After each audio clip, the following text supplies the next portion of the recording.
déjà regardé un film de science-fiction avec des aliens et des batailles spatiales épiques? Alors, désolé de casser l'ambiance pour vous, mais en réalité, la bataille de l'étoile noire ressemblerait plutôt à ça.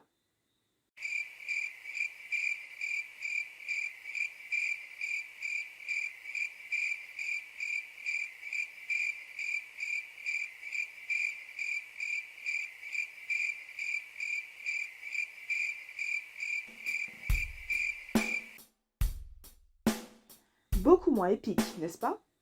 Eh bien, malheureusement, pour les fans de Star Wars, la réalité, c'est pas du cinéma. En effet, le son ne peut pas se propager dans l'espace, car l'espace est dit vide. Mais comment prouver cela? En réalisant une expérience sur la propagation du son dans le vide, pardi. Lors de ce projet expérimental, nous allons d'abord définir le son et le vide, puis observer l'effet que ces deux phénomènes portent l'un sur l'autre par une expérience avec une cloche à vide.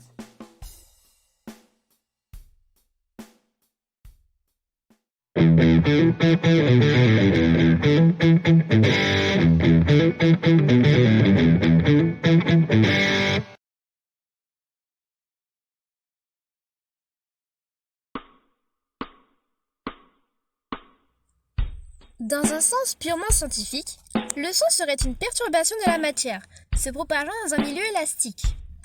Alors, le son n'engendre pas de déplacement de matière, mais un mouvement dans celle-ci. C'est pour ainsi dire la perturbation qui se déplace. Mais essayons de trouver une définition plus simple. Un son, c'est une vibration dans un milieu, qui désignerait, le plus souvent, l'air présent dans notre atmosphère. Par conséquent, le son se propage sous forme d'ondes. Nous, et les animaux également, le ressentons grâce à notre ouïe, l'un de nos 5 sens. L'ouïe, ce sens est développé grâce à notre système auditif, donc nos oreilles, organes de l'audition.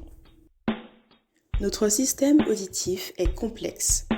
Il est composé de 3 parties, l'oreille externe, l'oreille moyenne et l'oreille interne. Le pavillon de l'oreille intercepte les ondes sonores et les amplifie. Ensuite, le conduit auditif continue l'amplification et guide le son vers le tympan de l'oreille externe. La membrane tympanique vibre et transmet ses vibrations aux osselets de l'oreille moyenne.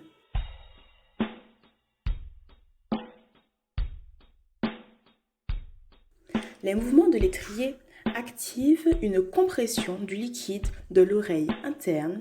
Les cellules ciliées détectent les vibrations du liquide de la cochlée. Un signal nerveux est formé, puis transmis au nerf auditif.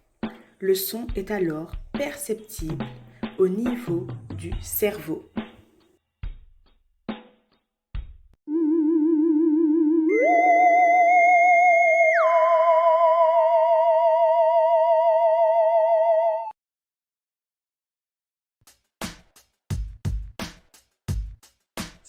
Si l'on prend une définition simple, le vide est un ensemble ne contenant aucun élément. Ce serait l'absence de matière. De manière plus scientifique, la notion de vide se dit d'un milieu dans lequel la pression est beaucoup plus faible que la pression atmosphérique, telle celle de notre planète, la Terre.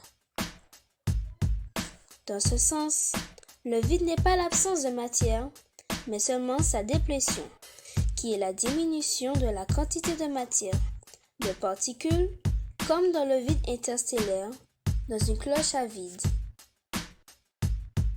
La notion d'espace est claire dans nos esprits. Un milieu très noir qui nous entoure. Chacun d'entre nous s'est un jour posé la question de ses limites. Où commence l'espace? Jusqu'où s'étend-il? On désigne par univers tout ce qui existe. L'espace est cette étendue qui sépare les astres entre eux. Il se situe de notre point de vue terrien, au-delà de la partie de notre atmosphère terrestre. L'espace contient si peu de matière qu'il peut être considéré comme vide. Il est difficile de le concevoir pour vous, car sur Terre, la matière est partout. Ainsi, dans l'espace, le jour et la nuit n'existent pas. Sur Terre, l'atmosphère gazeuse diffuse les rayonnements provenant du Soleil et donne la couleur bleue au ciel. L'espace, sans atmosphère, reste éternellement noir.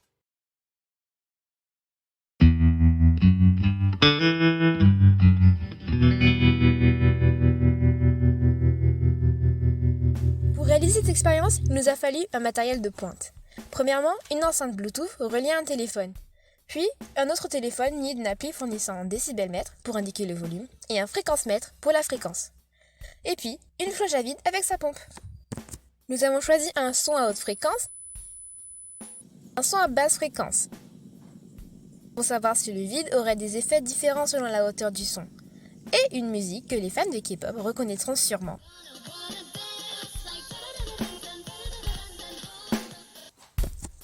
Nous plaçons l'enceinte et le téléphone de mesure dans la cloche, la scellons correctement, puis nous enregistrons le volume détecté à une pression de 1000 millibars, sans la pression atmosphérique. L'écran affiche 110 décibels. Nous avons ensuite activé l'enceinte et la machine et laissé la magie s'opérer.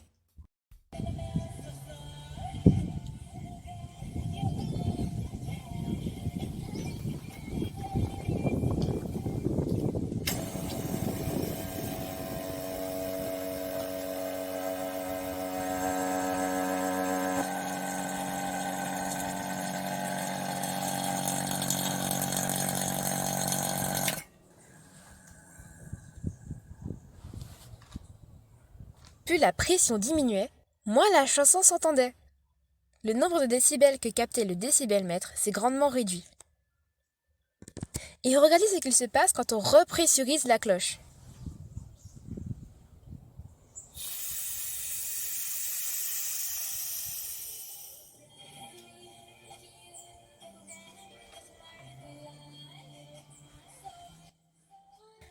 Nous avons réitéré l'expérience avec les sons graves et aigus, en mesurant en plus leur fréquence. Et voici les résultats que nous avons obtenus.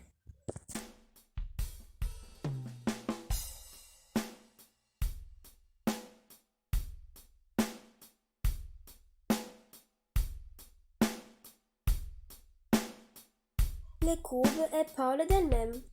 On observe une nette diminution du volume sonore par rapport à la pression et donc par rapport au taux de vide pour les sons aigus et graves et pour la musique bien sûr, avec à peu près le même coefficient directeur pour les droites. La fréquence du son ne change donc pas la manière dont le vide affecte le volume de celui-ci. En observant les droites modélisant la fréquence, il est clair que celle-ci reste constante tout le long de l'expérience. Le vide n'affecte donc pas la fréquence du son. Pour vérifier notre hypothèse, nous avons même réalisé un test bonus avec des bruits de laser, iconiques à la licence Star Wars, pour le même résultat.